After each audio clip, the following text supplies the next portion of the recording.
Shhh, kamingay. Uy!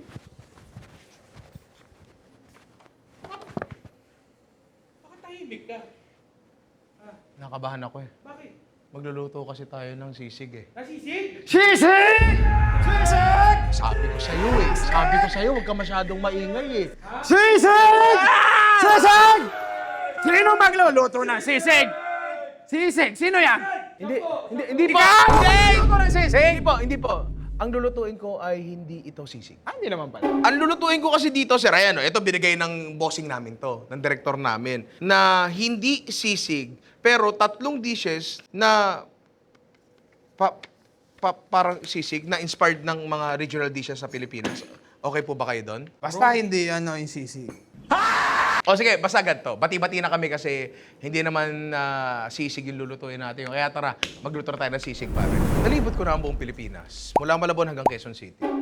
At marami na akong nakitang kung ano-anong putahe na mga produkto ng Pilipinas. And ang gusto ko sanang gawin ngayon, gumawa ng siguro sisig. Parang sisig gamit ang kung ano-anong produkto o mga dishes na nag-e-exist sa iba't ibang parte ng Pilipinas. Okay po ba tayo doon? Basta hindi sisig. Hindi po sisig. Hindi po sisig. Kasi yung unang gagawin ko, sir, ay gawa sa bangus. Pero hindi sisig to. Ang bangus sisig. Hindi. Pero parang ganon yung gagawin natin. And medyo nag-e-exist na naman tong bagay na to. Susubukan lang nating ipakita sa ibang pamamaraan. Ngayon, makikita nyo, bagong-bago yung kusina natin. Napakaganda. And marami tayong bagay na hindi pa natetesting dito. Una sa lahat, iumpog yung ulo ni Ian sa pader. Kasi kailangan matesting yung pader kung matibay. Ulo ni Ian o yung pader? Hindi, yung pader.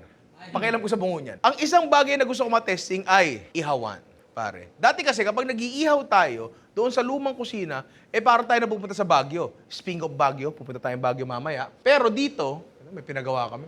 Kita nyo na yan. Pang samgyupan yan. Gusto ko lang pong public service announcement sa samgyup po, bawal mag-take out. So gumawa na lang kami nito. And ito yung direktang hihigop ng usok mula sa ihawan natin. May usok pero hindi na nakahagip. Nasa na yung ating parilya. Pwede nyong gawin tong bangus sisig na to. Pwede nyong gawin to, ihawin nyo, ipiprito nyo, pero magsisimula ang lahat sa dagupan bangus. Yes. Alvin, nasaan ang dagupan? Yan ang problema. Yan ang problema sa atin. Puro galit ang inuuna nyo. Sa may bandang Pangasinan ba yun? Tama ba yun? Dagupan? Officially, the city of Dagupan is a second-class, independent component city in the Ilocos region. Malayo sa Pangasinan. Malayo sa Pangasinan. So, barbero ka. Ang pinili namin dito ay boneless. And natutunan ko lang recently na hindi pala lahat ng palengke ay nagbo-boneless ng bangus. Apparently, dito sa atin, dito wala. Doon sa palengke, sa lumang studio, meron. So lahat ng tao nakapaligid dito nasasamin. So ngayon, iihawin natin to. Gagawa tayo ng mga... ba't mo tinatapat doon? Nagagalit po eh. Sino ang star? Ay, ikaw po. Ako ang star. Pwede magprito, pwedeng mag-ihaw, kahit ano. Pero again, pinili nga namin dito ay boneless na may kaliskes, pare. Iihawin natin yan sa kung paano yung gusto. Pero ako, simplihan lang. Siyempre, tispa. Hindi ko nakilala yun. Boss, yung Crispa tsaka Toyota, hindi na nga natin masyado naabutan yun eh. Mga magulang na natin na umabot doon, ha? Paminta. Ngayon, may chicken oil dapat to. Kaso, Bangusin. para lang makalas natin ng mabuti yung ating husba, mantika lang sa parilya dito. Kaya nagiging mausok minsan ng ihaw sa kadahilan ng yung mantika ay pupunta sa uling. Kaya iwasan natin yun. Kaliskis side down. Yan. Ngayon, ihawin lang natin yan kasi yan ang inuna natin kasi yan yung magiging base nga ng ating sisig, di ba? Hiwain na natin yung ibang ingredients na kailangan para sa ating hindi ito sisig. Check natin yung ating husba. Ay, tingnan mo. Ang ganda. Ngayon, kailangan makuha natin ang buo ito kasi kailangan natin yung buong bangus para sa plating ng sisig natin. At eto na ang ating bangus na inihaw na gusto ko ng ulamin. Pero paano? Tatanungin kita, Pangalan? Kunin natin itachiwa. Lagay mo dyan. Kakayurin natin, tatanggalin natin yung laman. Ay, tinan mo. Ay, ang juicy. Ay, grabe siya. Sino yung grabe? Siya. Kunin natin yung taba. Yan. Yan. Dahan-dahan lang dahan-dahan lang. Tapos kukunin nyo to, yung iba ayaw yan, yung ano, Item. yung So, ikaw na. Lagay natin saan? Dine. Ilalagay natin yan dyan. Ngayon, bubuin na natin itong sisig. Ha? Sibuyas. Pwede pula, pwede puti, pwede orange. Bahala kayo. Ano ang hiwa ng sibuyas sa sisig? Maliliit. Maliliit daw. Sabi ni Ka Alvin. Taong labas yan Taong labas ang anit. Ganito ba yung hiwa ng sisig sa inyo, sir?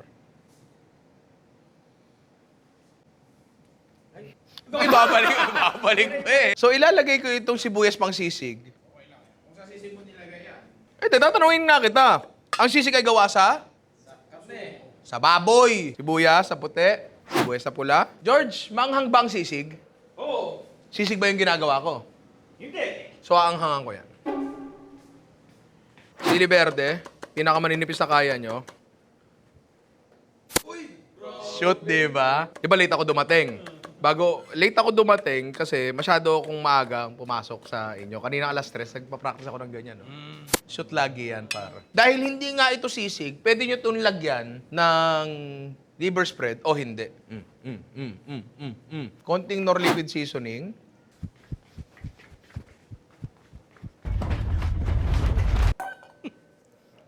Bakit? Hindi po. Wala po. Kalamansi. Kamaiswa. Kailangan ko lang siya ilipat sa mas malaking bowl. Naglagay ka sa maliit para ilagay sa malaki. Hindi, hahaluin kasi. Wag sobrang durog na durog yung bangus. Kailangan medyo chunky-chunky pa rin ng konti. Tapos para mas creamy, lagyan natin ng Lady's Choice mayonnaise. Mga ganyan. Haluin lang natin. Pwede yung lagyan ng konting patis. Hop. Plating na tayo. Kaya hindi natin tinapon yan. Konting sili lang. Saan? Dinay. Yan. Tapos garlic chips, dagdag lang. Tapos sili sa gitna para pag may gustong kumagat. Tapos isang malungkot na kalamansi. At eto na ang ating bangus sisig. At eto na ang ating... Sisig! Wala pa, nag-iisip nga ako! Hindi ito bangus sisig na mas pinasarap at pinakreamy gamit ang Lady's Choice mayonnaise. Pare, mukha naman talaga siya napakasarap. Pero paano natin malalaman kung masarap yan? Jerome, so... Lumipat lang na studio na wala na.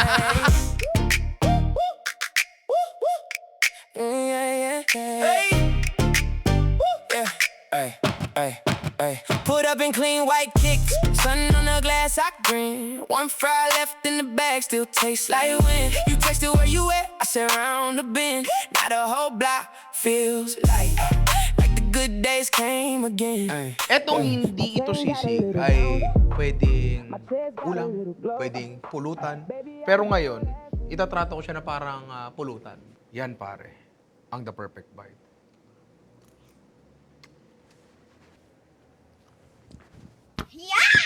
Kapok nat, pwede po ba yung maimbitahan? Nagtataga pa ako ng kahoy Hindi po ito bangus sisig. Na lang, nilinaw. Sabihin yung ngaho ay the perfect bite. The perfect bite. Saan ba yun? Saan ba yun? Ngayon tatanungin kita. anong pangalan nito? Tatanungin kita! Sisig ba to? Hindi ito sisig. Hindi yan sisig. Pero ang sarap. Ba't ka lumalayo? Ba't ka lumalayo? Ha? Masyado malapit. Bakit ka lumalayo? Masyado malapit. Ba't lumalayo? Hindi ko malunok eh! Paano ko malulunok? Malunok. Pwede bang ulam? Kada. Oh, pwede kahit saan yan. Ngayon, etong ginawa natin na hindi ito bangus sisig na to, ay napakarami pang pwedeng gawin. For example, unang sa lahat, inihaw natin. Pag yan pinirito mo, ibalasa niya. Kasi mas magtutusta yung karne, di ba? Pwede mo lagyan ng dinurog na atay ng manok, dinurog na atay ng bangus, liver spread na prepared na yun, nakalata, pwede rin naman yon. Tapos yung creaminess, talagang nagko-complement doon sa lasa ng bangus. Kasi yung bangus natin, at totoo lang, ang bangus ay isdang hindi malansa. Hindi siya fishy na isda. So kahit anong ilagay mo sa kanya nakapalibot na lasa, tatanggapin niya lang. So talagang nangingibabaw dito is yung creaminess ng ating Lady's Choice mayonnaise, pare. Napakasarap nito, napakadali rin gawin. Ngayon, yung susunod natin gagawin, Ito mas komplikado ng konti. Simulan na natin. Isa sa mga recent kong na-discover na kakaibang cuisine ng Pilipinas ay ang Cordilleran cuisine.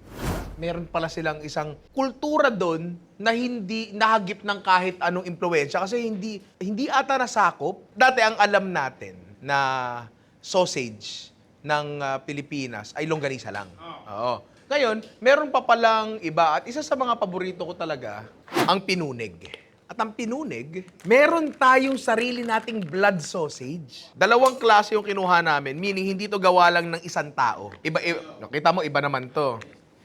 Oh, amoy lang. Ang bango, di ba? Tapos, meron tayo ditong etag. Kapag binaligtad mo, gate. Di ba? Amoy siyang... Kasi ano talaga to eh, talagang binilad ng matagal to. Sabi sa amin, maalat daw ito. So, pwede nyo daw itong pakuluan at siya na yung mag-a-act as... Pwede nyo itong pakuluan, tapos from there, gagamitin nyo na siya. Pero ako, naisip ko dito, ito na yung mag-a-act as panimpla natin. At finally, meron tayo ditong kiniing. Basically, smoked pork. Oh! Amoy bacon. Amoy yosi. Medyo nga amoy yosi nga Mula dito, sa tatlong klaseng karne na to, gagawa tayo ng sariling version natin ng sisig. So tulad ng sisig, ito ay ito ay mga gawa sa baboy. At tulad din ng sisig, ito ay iihawin din natin. Lalagay lang natin yan dyan. Ay, ang laki. Ngayon eto, hindi ako sure dito, hindi ko iihawin to. Pero eto muna iihawin natin. Gusto ko munang, bago tayo magpatuloy, gusto ko muna pag-eksperimentuhan tong bagay na to. Ito ay halos puro taba. Diba? Hindi ko kasi talaga alam kung ito ay luto na o binilad lang. So gagawin, hihiwain natin siya na parang lardons, pare. Lardons. Pahaba-habang ganyan. Kasi parang naiisip ko dito, parang gumagawa tayo ng carbonara. 'Di ba? Yung pancetta, hinahaba-haba natin, 'di ba? Makita lang natin kung ano magiging epekto. So tingnan mo natin ito, tingnan natin mangyayari.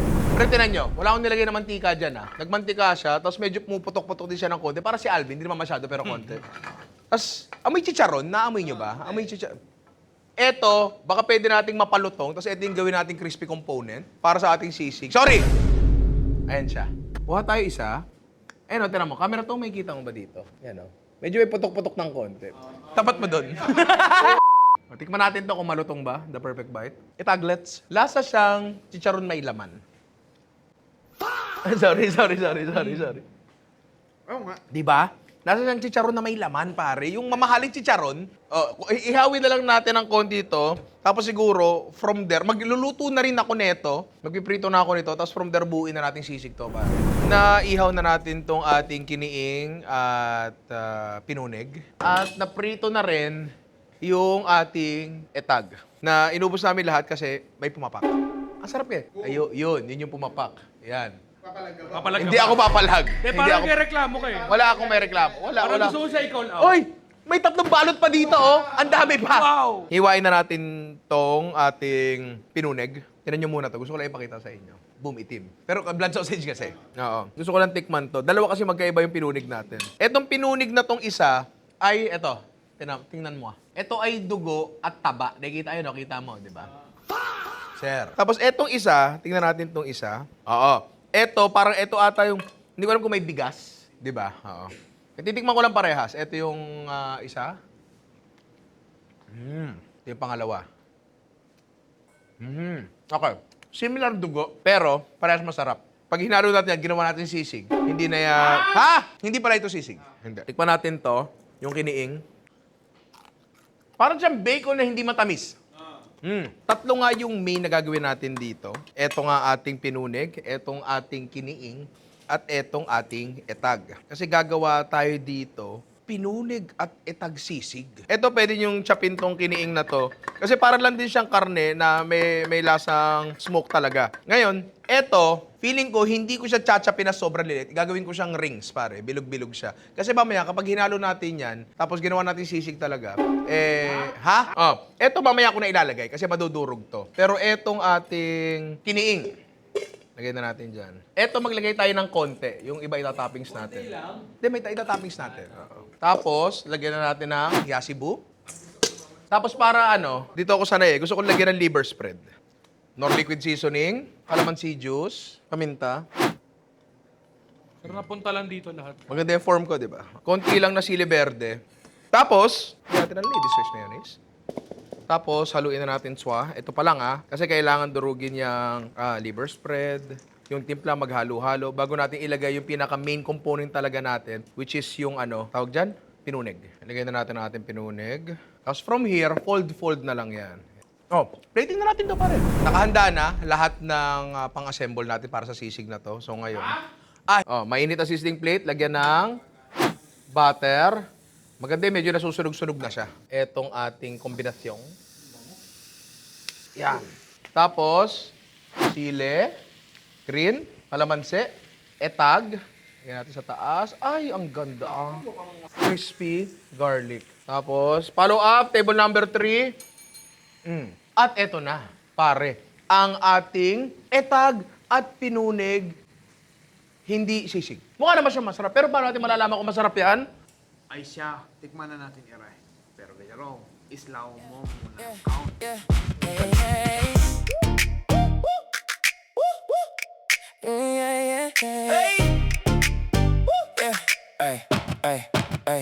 Put up in clean white kicks, sun on the glass, I grin. One fry left in the bag, still tastes like wind. You texted where you at, I said round the bend. Dahil 10 minuto ang kinailangan ni Ian at ni George para mag-picture at b-roll, hindi na siya sisig. Refund na yan pagka gano'n sa restaurant. Pero, masarap pa rin yan. Tingnan mo na, usok-usok. Bakit?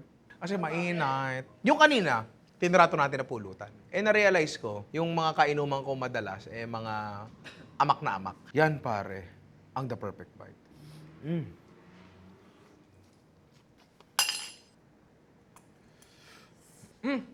Masarap ba yung sisig ko? Sisig! Ha! Hindi! Kakaiba. Kakaiba. Yun ang masasabi mo. Sige, ako, ang masasabi ko naman, umupo ka na. Sige. Masarap. Oo, masarap. Una sa lahat, masarap lahat ng ingredients na nilagay natin. Ang masarap na ingredient, kapag sinama mo sa isa pang masarap na ingredient, pero hindi lahat. Hindi lahat. Kunyari, masarap na cheesecake, lagyan mo ng masarap na spaghetti. Hindi bagay yun. Hindi bagay yun. Hindi sa lahat ng bagay. Pero naniniwala kasi ako na kailangan merong isang bagay na nag-e-encompass sa lahat ng ingredients nung dish na yun. Kasi kung hindi, collection of ingredients na siya. Para nagkataon lang nagkatabi-tabi. Ngayon, ang gumawa dito nun ay Ladies Choice Real Mayonnaise. Ngayon, dito sa dish na to kasi, aminin natin, ang Betamax mismo, yun sa kalsada, medyo dry siya. Lalo kapag overcook. Pero dito kasi, yung pinunig itself, meron siyang bigas, humihigop yan ng liquid kapag niluto. Tapos meron din siyang pork fat, di ba? Kaya medyo nalalabanan yung dryness. Pero, dugo pa rin siya. Dry pa rin talaga siya. Ang nangyari, yung hiniwa natin siya ng ganyan, tapos pinagsama-sama natin yung Ladies Choice Real Mayonnaise, nor liquid seasoning, tsaka kalamansi, naging medyo matubig siya. Di ba yung una kong hinahalo, di ba? Hindi siya malapot. Tapos, nung pinasok natin yung pinunig doon, huling-huli natin nilagay pinunig, pumasok na yun, yung liquid na yun, doon sa loob ng pinunig. Tapos pag kinain mo, puputok sa bibig mo. Napakasarap. Ganun yung naranasan mo, Amity? Dapat itry nyo itong niluto natin na to kasi kakaiba siya. Sobrang kakaiba. Kasi ang pinunig, like sausage siya na meant to be eaten as is, di ba? Pero ginamit natin siyang ingredient dito sa isang dish na hindi naman talaga to authentic, hindi naman talaga siya meant gawin na ganito. Pero sabing wag mo kung tatawagan kapag nagsusut ako, nagagalit ako! Hello po. Nandiyan na po kayo sa drop-off po? Sige po. Magkano pong babayaran, sir? Okay, sige, sir. Maraming salamat, Thank you po. Thank you. Sabi ko, nakadalawa na tayong sisig. Sisig! Ay! Ang kapal ng katay nito. Pag yung mga chapter na yun dumating, tapos pinatingin ko ng pangatlong dish natin, uuwi yan sa kanila. Simulan na natin yung pangatlo. Ano yung dinitik-tik mo, sir? Nagbabayo ako ng bigas. Ah. Ang tagal mo eh. Kabayo naman. Kabayo. Isa sa paborito kong seafood ay talaba. Meron kaming istorya ni Alvin tungkol sa talaba. Meron kaming mga lumang tropa na isa-isang na hindi na namin tropa, clearly. Monday, Thursday, naglalakad kami papunta sa grotto. Malabon hanggang grotto, lakad kami ng 8 hours, no? Mga ganon, 8 hours yun. Ano yung panata namin ng Holy Week yun. Tapos pagdating namin, kasabay na namin yung mga nagpipinitensya. Tapos darating kami sa bahay ng tropa namin na yun, seserban kami ng lola niya ng talaba.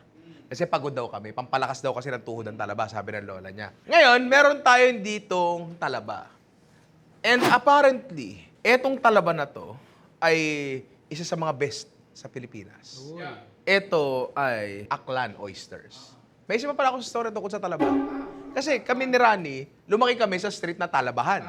Oo. Yung Talabahan na yon, literal na reclaimed na lupa yon at na-reclaim yon gamit shells ng Talaba. Tinambakan yun until such a time na maging compact siya enough at tinayuan ng bahay. Nung nauso ang Google Earth, hindi pa Google Maps, Google Earth, wala kami sa Google Earth. Naalala mo ba yun? Wala kami sa Google Earth kasi reclaimed na lupa lang talaga yun. Ano na tayo nun? Mga college na tayo nun. Ngayon, tingnan natin itong Aklan Oysters. Bubuksan natin yan. Si Papa, ang paraan na pag-serve sa amin ng oysters ay binabanlian niya ng mainit na tubig. Para bumuka. Ngayon, ang turo sa akin, pwede mong tiktikin sa labi. Kumahiwa. Sir, kakasimula pa lang natin sa bago office. Talabe! Talabe! Wala ba tayong basahan dyan? Ito. Ay, ayan siya.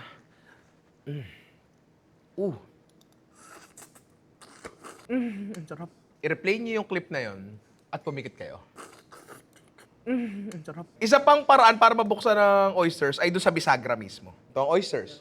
Dito natin tiniktik kanina. Pwede rin naman dito sa likod. Basta gumagana yan, paminsan-minsan. Yung Talaba dito sa atin medyo matabang. Ito, gagi, parang templado na. Maganda quality Hindi niya. pa yata nahugasan, sir. Hindi pa nahugasan. Naghugas. So ngayon, bago tayo magluto, kailangan muna namin buksan tong mga oysters na to. Amity, buksan mo na. Ito, tulong ako. Ito yung shells. At ito yung laman. Ito ang laman ng 5 kilong talaba. O, sahalin natin dyan. Binukod ko yung katas kasi yung oyster liqueur na yan, gagamitin natin yan mamaya sa sarsa. Tsaka para rin mas makita nyo na ito lang ang laman na makukuha nyo sa oysters. Hindi naman yan bago sa atin. Alam naman natin lahat yan, di ba? Kasi... Hindi ko nga alam eh. Paano bukuman ka? Hindi ka naman talabaman. O, bukuman ka. Ngayon, hindi ko ata nabanggit, pero ang lulutuin natin ngayon ay Aklan Oyster Sisig. Sisig! Hindi ito... hindi! Ngayon, ang gagawin natin, ipiprito... Gato ang idea ko dito. Ibibread natin to isa-isa, ipiprito natin, and then, ang problema kasi dito, no, kahit i-bread mo yan, dahil sobrang tubig talaga ng oysters, pare, lalabsa talaga yung balat natin kahit anong mangyari. So, hindi natin gagamitin yung balat bilang pampapalutong, secondary na lang siya. Pero ang primary reason kung bakit natin siya i-bread, dahilan din sa kwek-kwek. Bakit naka-breading ang kwek-kwek, George? Kasi pag pinirito mo yung buong itlog, pangit yun. Diba? Raf, bakit naka-butter ang kwek-kwek? Texture. Yes. Meow. Meow. Tama yung sinabi ni Raf. Pero hindi nga lutong yung texture na hinahanap natin. Isa pa, kapag ang itlog na makinis ay sinawsaw mo sa suka, hindi kakapit yung suka. Kapag ang itlog na makinis, sinawsaw mo sa sauce, hindi kakapit yung sauce. Technically, kapag pinrito natin ang kahit anong bagay na breaded or buttered, kapag yan ay nadidehydrate, kapag yan ay dehydrated, nauuhaw yan, tinatanggal natin yung tubig. Kapag kinontak uli natin yan sa any form of liquid, hihigupin niya. At gano'n na nangyayari sa kwek-kwek, di ba? Kapit na kapit dun sa coating yung... dahil dyan, dalawang magiging components ng sisig natin. Oysters natin na pinirito at sisig sauce. Kailangan last minute natin ipiprito yung oysters kasi kahit kakaprito lang yan, mabilis talaga lumambot yan. Kasi nga, matubig siya masyado. Di ba? So, mamaya na yan, mag-focus muna tayo doon sa ating sisig sauce. Padali lang din naman to. Pero ang mag-iiba doon, gagamitin natin tong oyster liquor na to. Yang katas ng oyster na yan, di ba? Salain muna natin yan kasi may fragments ng shell. Ayan, oh, malutong yan. At hindi yan yung klase ng lutong na gusto natin. Mula dito, gagawa tayo ng ating hindi ito sisig sauce. Kuha muna tayo ng liver spread. Feeling ko kailangan to. Konti lang, nonor liquid seasoning kasi maalat to. Maalat yung ating, ang tawag mo dito, oyster liquor. Kalamansi nakabote. Bakit nakabote? Kasi pagod na kaming magbukas ng talaba. Tapos, yung ating oyster liquor. Siyempre, para mas creamy, lalagyan natin ng Lady's Choice Real Mayonnaise, pare. Hindi po sound effect si Jerome yun, ako po yun. Haluin natin. Siyempre, hindi dapat to sobrang masabaw. Kailangan medyo may lapot pa rin. And magagaling majority ng lapot natin doon sa ating Lady's Choice Real Mayonnaise. Goods na to. Ngayon, para din na lumabas na yung lasa ng hindi sisig, lalagyan na natin ng sibuyas. Kasi kakatas yung lasa ng sibuyas papunta doon sa sauce natin. Lagyan na rin natin ng pula. Isang sili lang kasi baka may umiyak eh. Yan. Ngayon, eto na siya. Lalagyan na lang natin ng oysters to. Etong oysters, kailangan muna natin tuyuin, pero babasain, basa. Panoorin niya lang. Maalat yung oysters natin, pero gusto ko pa rin timplahan ng konti. No liquid seasoning, yan, ganyan, konti lang. APF, hindi? AFP. Yes, masyado malakas po yun, ha? Ito ay magiging butter. Kapag hindi siya naging butter, good thing yun. Kasi meaning, kaya pa natin mag-introduce ng flavorful liquid. Oyster liquor. Isa-isa, kunin nyo. Ngayon, kapag medyo may maliliit, dahil meron siyang binder, yung APF, hindi. Pwede natin ilagay yan ng tumpok na ganyan. Testing muna tayo na isa. Mainit talaga yung mantika natin. So kung hindi, baka ginawin yung oysters. Kapag naririnig nyo yun, yung tunog na yun, ibig sabihin, umabot na yung init sa loob ng oyster, kumukulo na siya, kumakatas na yung tubig. Ayaw nating mawala yung juiciness ng oysters natin kasi yun nga yung selling point niya. Okay, isang piraso, magnilay-nilay. Tikman ko lang ha, kung okay ha. Yes, okay siya. Actually, yung mga maliliit talaga, pwede yung pagkumpul-kumpulin eh. Sir! Hindi ko talaga siya tinaktak on purpose kasi kay Joey De Leon na yun eh. Tsaka gusto ko makapal yung coating. Yung tunog niya, normal na prito pa, maya-maya ng konti, magiging parang ano na siya. Ganon. Ang ganda. Kapit na kapit yung sarsa natin dyan mamaya. Sige na, cut mo na yun. Piprito ko muna to. Ito na yung oysters natin na nakaprito. Ito na lahat ng components natin. Mabilisan na to. I-assemble lang natin itong sisig natin. Butter sa ating sizzling plate or cast iron. Again, gusto ko siya medyo masunog-sunog ng konti. Yung sauce natin. Yan. Tapos, yung ating oysters.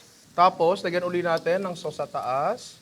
Sili, parsley, garlic chips, sibuyas na pula, sili, at kamalanse, At, eto na, ang ating hindi ito Aklan Oysters Sisig. Wala pong magagalit. Nagiramitan natin ng Ladies Choice Real Mayonnaise para mukha naman din talaga napakasarap. Pero pa natin malalaman kung masarap yan? Tikman na natin yan, pero Juro, gusto mo muna. Yeah. Hey. Yeah. Hey. Yeah. Hey. Hey. Hey. Put up in clean white kicks, sun on the glass, I grin. One fry left in the bag, still tastes like wind. You texted where you at, I said round the bend. Habang naghuhugas si Abby din ng kutsara, gusto kong makita nyo to. Ngayon tama na. Kung makikita nyo dito, yung sauce talagang hinigop nung balot ng ating oysters. Ayan o, kita mo. Kanin. Ako yung kainuman mo na nagdadala ng extra rice. Yan pare, ang the perfect bite. Ikaw. Halika dito. Sir, parang mainit yan ah. Para maganda tumahimik ka. Ipakita mo yung itsura mo. Ipakita mo na sasarapan ka. Ipakita mo. Huwag kang tumingin sa pinuno mo. Huwag kang tumingin dyan. Dito ka tumingin. Nasa sisig ba? Parang hindi siya sa sisig. Ha? Makakaupo ka na. Pero kasi, ang totoo niya, hindi naman talaga to sisig. Ang ginawa natin, kinuha natin yung idea ng sisig, in-apply natin sa iba't ibang ingredients. The fact na hindi na agad baboy yan in the first place, hindi talaga sisig yan. Hoy! Yung buong katawan, no? May buwelo pang gano'n, eh. Oh. Tama yung naging teorya natin na kakapit nga yung sauce doon sa coating ng oysters. Magandang quality yung Aklan oysters natin. Hindi siya tulad ng oysters na nabibili na pangkaraniwan na medyo maliliit. Malalaki siya eh. Tapos ang maganda pa dito, honestly, no, napansin ko na, paano ko ba sasabihin to, yung pinakalaman niya mismo ay hindi parang tubig lang. May mga ganun kasing talabe na parang tubig lang eh. Tapos yung lasa ng oyster liquor ay bagay na bagay sa ating Ladies Choice Real Mayonnaise, pare. Walang halong... Alika dito, pinuno. Ito ay lasang pang social na restaurant na madadagpuan mo sa napaka-mysterious na lugar na kung tawagin na BGC. Parang gano'n. High-end yung lasa niya. High-end yung lasa niya, pre, kasi ang ganda... Paano kung mapapatikim sa inyo? Nandiyan kayo sa nandiyan kayo sa kanya-kanya yung screen. Siguro ang maganda niyong gawin. Gayahin niyo itong mga recipe na to. Lahat. Actually, mula mahirap, ito yung pinakamahirap eh. Sumunod sa madali, yung pangalawa natin. Pinakamadali, yung bango sisig natin. Mga inanak, itry nyo itong mga hindi ito sisig dishes na ginawa natin. And baka hindi nyo alam nung mga sinaunang taon ng Ninong Rai, 2021 ata yun, doon nagsimula yung hindi ito series natin. Naalala mo ba yun?